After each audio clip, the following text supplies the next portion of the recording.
welcome to the podcast. Our chat that we're going to try sell as a podcast, but if not, it's okay because it's just a chat and we're having fun. Yeah. And we're the medical marvels, people. Exactly. We're just waiting for the cure. That's something that we've both had in common, like mentality-wise, isn't it? I think not having the prognosis, because you can, like some people, you know, when you see it online and it's like, I was given 6 weeks to live. And I don't understand how anyone ever gets that, because no oncologist has ever told me. The most they said was it will significantly shorten your life. Ooh. And I was like, oh, nasty. That's all I want to know. I don't want anything else. And then I was like, no, it won't. You don't know me. Yeah, actually, I'm a medical marvel. I'm a medical marvel. I told my doctor that I was going to make him famous because I was going to be the medical marvel. I said, you can thank me later, but I'll make you famous when I outlive the odds. Yeah. But yeah, for my prognosis thing, I panicked. I didn't really understand what it all meant. So I said something like, so I wanted to know vaguely what the prognosis was, but I was really tentative about it because I was scared.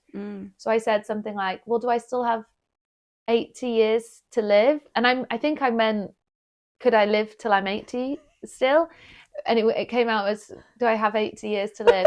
And it was either Mark or him just said, well, we're not going to prolong your life. Well, oh yeah.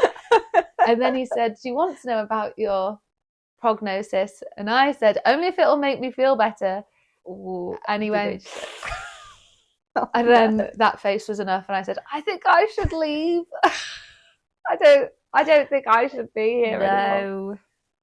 Yeah. I'll come back later. Yeah. So that has led me, those kind of meetings, because like we've spoken about it a lot, haven't we? Like the oncologist will never give you false hope, but a lot of the time that translates to giving you absolutely no hope whatsoever. Yeah, and this seems to be a recurring thing.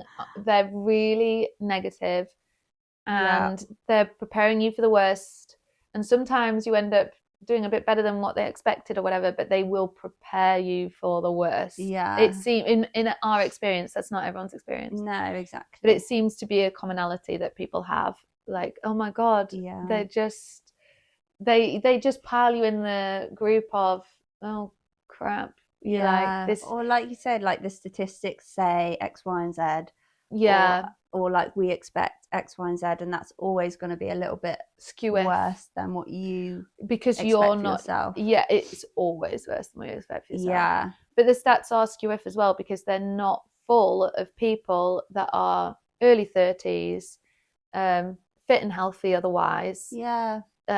So you just got to hope that you're the stat that brings the average in a different direction. Yeah. It's all kind of a bit of a mental game, isn't it? It's to like make yourself build yourself up and have that positivity and determination. But I do think we've got to remember we could be hit by a bus tomorrow and none of it would matter anyway. Yeah, so that's again like predicting. I really don't know how. There must be some kind of algorithm or whatever, or averages that they come up with these prognoses, but it's so, even within your own diagnosis, like breast cancer, bowel cancer, it's so specific. Like you've got this specific mutation, or it's this hormone resistant or whatever, and even within that niche, everyone's different and has underlying health conditions and has different environments, diets, reactions to treatment.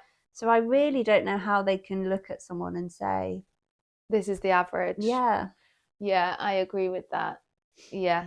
And the stats are so broad, but you're told your cancer is so specific. Yeah. So basically forget about the stats. Yeah. So if anyone is watching this with a new diagnosis, just try and think those things. Yeah. Don't worry about the stats. It's too broad. Yeah. You're in control of your body, and try your best to make your body a happy, healthy place. Yeah. And there's a lot of that is the mental.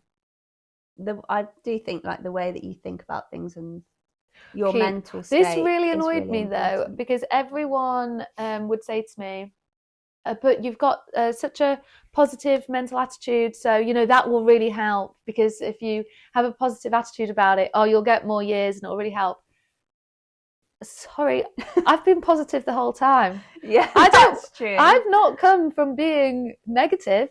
I was Yeah. positive, and then it turns out that wasn't enough to stop me from getting I cancer. know, exactly. And not even just cancer, it's like the bloody worst It's the diagnosis stage of 4 cancer. cancer. For So God's sake. I agree with it to some point. I think there's the thing of if you're given a prognosis for like a certain amount of years to live, you live to those years. Yes. I kind of think that there might be something in that. Yeah. But this whole stay positive and that'll really sort help. you out. I'm like, if that was true, honestly, I don't think I'd have got cancer at all because I was positive. Yeah. I'm not trying That's to like true. blow my own trumpet. I really think I was a positive person. Yeah. Me too. So yes, we're going to stay positive because that's who we are. Yeah. But and I do think it'll help. We're not living to a clock because we're not giving ourselves a clock. Yeah. There are benefits, and also you just feel better, don't you? Just every day you feel better. Yeah. Because you're not miserable. But and if I am going to die young, I'm not going to be miserable every day before I die. Well, yeah, I actually met a guy that had bowel cancer as well, and we had this discussion about like your mental attitude towards things, and he did say like the way he was framing it was, let's say something bad is going to happen anyway, you're going to have a scan result that you don't like, or you're going to have an operation or whatever. There's going to be something, there's going to be a sad day. So the way that you think about things up until that point, you can either, not that you can just choose to be happy, but you can try to take the positives, or you can be negative the whole time. But either way, that day is still going to be the same. The sad day is coming, and there will be plenty of time to be sad. Exactly. But today we've had a chilled day. We're having a chat. We're recording a podcast. Today isn't a sad day. No, it isn't. And it's important to remember that not every day is a sad day.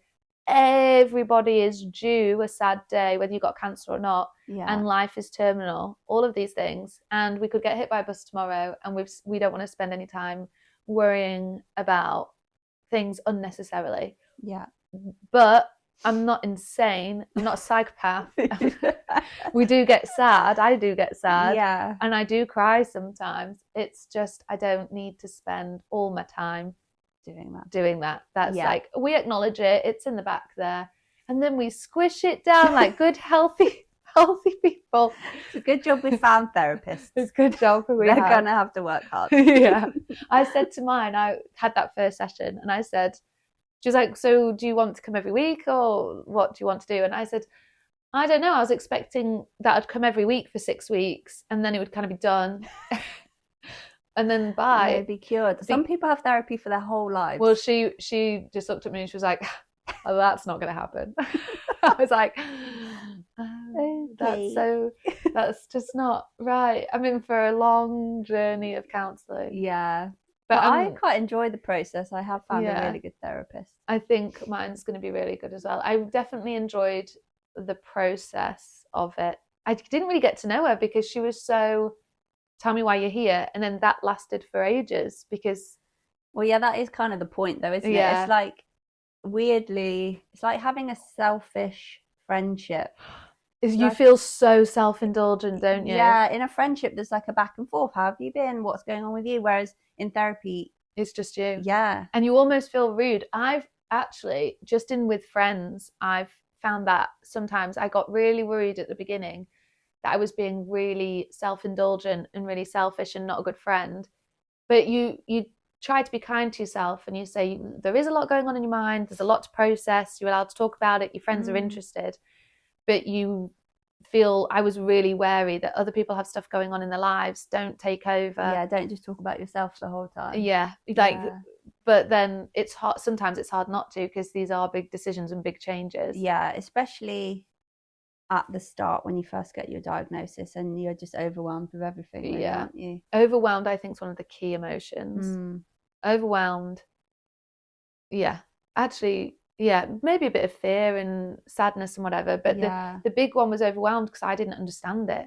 Yeah. Oh, you're like, well, people just keep telling you facts as in it's in your bones or whatever, but you're like, but what does that mean for me? Like, I don't know what's in my bones. I don't know if I care it's in my bones. I know. And in a way, because I've had like the family history that I've had, I was reading a lot into all of the things that the oncologist was saying. Right. So Yeah. I was just like, but I know what that means. I know what you're really saying, but actually I don't. Like, it's because they're just kind of saying stuff, and then the outcome might be different. exactly Because they do that. Yeah. But should we leave whatever we've done here? Yeah, I think we've got loads of good content. We'll have to watch it back and see. Yeah. So thank you. Thanks, everyone. Thanks. I won't sing again this time. We need a jingle. We don't even have a name. We want a name and a jingle. Yeah. But thanks for listening. I hope it was helpful. Yes.